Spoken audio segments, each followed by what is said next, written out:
Hey, what's up, everybody? It's Stocks for Real. This is the Sacrifice for Riches podcast. I'm making this video today.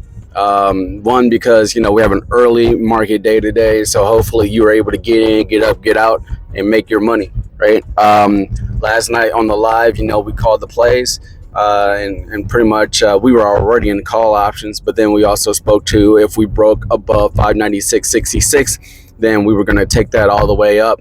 I want to say to like 600 or 602. I can't remember the exact number that I gave out the other day. But nonetheless, hopefully you came up. I know I ran up about 220%. And I know a couple people that got in after the 596.66, and then that ran up another 150 for them. So anyway, that's the business on the market. But I wanted to just give y'all a quick read real quick on as far as like what happened recently. So essentially your boy just finished up his therapy session with my VA rep, right? So as if you've been following me for a while, that of course I kind of, sometimes it's hard to talk about, but anyway, I went sober. So I was what is it, sobriety for like almost 400 out of 400 plus days now. That wasn't why I was in therapy necessarily, but at the same time, it was partially due to that because I had, I stopped drinking. And when you stop drinking, you kind of have to deal with some repressed emotions, probably. I don't know. But your boy has anxiety, I have ADD, and all this other stuff, right? So it was just a lot, right, mentally for me. So anyway, it was one of the last sessions, and we pretty much drummed this up as being the last session, mainly because, like, from an emotional standpoint, I'm just not where I was, to which I'm like sharing a lot anymore. And the reason for that is because your boy's just been real busy, but I've also learned a lot through these 15 sessions I've had. Sorry for the glare, I'm driving. But ultimately, the sessions really helped, and it's more than I thought it would. But ultimately, what I wanted to like leave y'all with is how my session ended, like with my reflection, is kind of what I want to reflect on you and how it relates to the stock market. But you can also tie it into your everyday life. Okay, so at the end of the day, when I sat back and thought about like all the issues that I had, especially like when it dealt with the market, because that's like my community here. We talked about either holding on to your trades too long or getting out too early, or, just the idea or the concept of fear in the market, right? I spoke a lot of that to you guys specifically, but like I said, I try to grasp some of the information that I take from my sessions and then relate it to what we do here as a community. Okay. And fear is like a big topic for me when I talk to anybody that I'm training in the market, because many times we are trading out of fear, right? We're either fearful that we're going to lose on a play, so like we're already red and we hold on to those losers for longer because we're afraid to let go, and we are hopeful that we turn it around, right? That the play turns around in our favor. And then we're also fearful when we're in positive territory. So when we have gains, right? And how you wonder, how are you fearful when you're profitable? Well, you fear of losing your gains, right? You don't have the ability to let your runners run or let your plays play out because you fear that a quick turnaround is just going to eat up all your profits. And I'll tell you, that was probably like the number one reason why like I didn't see profitability for so long. I've had monster gains, but at the same time, like I'm a very conservative dude. So the fear kind of like outbalanced the profitable result that I was looking for in my first couple of years of trading. To which that when a play or a setup was there for me, I would go conservative, right? Like, and I would just like, let's buy one contract on an options trade or whatever, right? Or if a play was like, if I hopped in and it went against me, well, then I would buy more of it to dollar cost average into it. So like I'm buying into losing positions. So my risk on was more, right? And that's just backwards, right? Like if you have a plus setup, then why aren't we going harder on that position, right? When you are more confident that the probability of your play working, like why aren't we going heavier then? So that was a big issue for me back then. Nowadays I don't have that as much. I still have moments. I'm still human.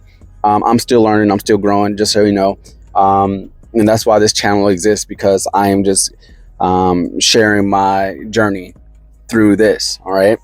My trials, tribulations, successes, failures, all that stuff. Because I'm not a millionaire, right? Like I'm not at that level of this game by any means. Okay. But I know what it takes to get there. But you know, at the end of the day, it's the mental aspect that we all need to overcome. So anyway, that being said, that was a quick concept on fear, or like my thought on fear. But essentially from my therapy session and how it ties into it was like the concept of letting go. So my therapy was I want to say is acceptance commitment therapy.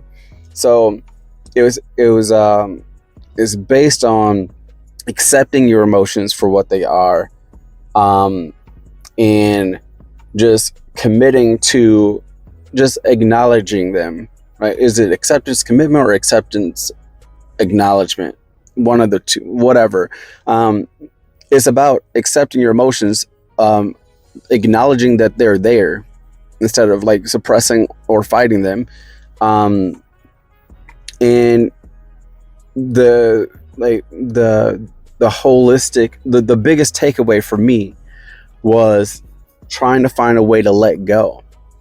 Too often we come into these situations where we have anxiety, we have stress, we're fearful, whatever it is, like whatever our bodies or our minds are telling us, especially while we're trading, to to just feel some type of way where our emotions get involved, right? Now, sometimes, of course, it's important to listen to our emotions. You know, especially like if a play isn't going your way and like it's now invalid and your emotions kick in telling you like you should be worried, then you probably should just cut your position. I mean, I hate when people say that in trading you have to take your emotions out of it, because that's kind of hard to do because we're human. But instead we just need to be aware of those emotions, because we can't shut them off. You can't shut them off. If you can, shout out to you. I mean, you got a better brain than me, right? But anyway, be aware of them. And my biggest takeaway was learning how to drop the rope, which means learning how to just let go and stop fighting. Oftentimes I get into this tug-of-war match with my emotions, right? Especially when it comes to the market. I use the market in my therapy because it's like a one-to-one cause effect, right? So when an action, I get an immediate reaction when I take action in the market, right? So that's important. So have you ever got caught up like in a trade, and like maybe you're day trading, you're trying to scalp, and you're getting like just sniped out, right? Like you're in, you get stopped out, you're in, you get stopped out, and you're like, you get caught in consolidation, and then your body just like does something to where you just can't remove yourself from that situation, right? Like that's you fighting your emotions, like because like you're holding on so strong to what your body's trying to tell you. It's just to let go, you know, like just stop fighting it. You know, we have to learn how to do that and walk away and come back to live to fight another day, if we're losing, right? But even if we're winning, we also have to learn to let go of our emotions when a play is running our way. Like our fear of losing out on gains hurts us, because it stops us from having our profits outweigh our losses, right? Like when you cut your gains early, but you hold on to your losing positions longer, then of course the negative outweighs the positive. So if anything, I guess I would say, if you are trading, let's say you're day trading, so it doesn't matter, day trading, swing trading, whatever, look at it from a concept of, okay, what's your position size, right? Like, can you only afford one of these contracts?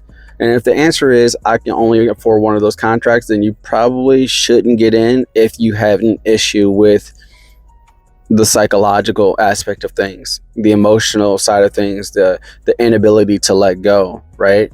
But if you look at a play and an option trade, let's say it's $25, right, for the option, and you say, well, I can buy 10 of those technically, but I'm so used to just buying one. Well, then I guess I challenge you to figure out a proper position size for you where you won't feel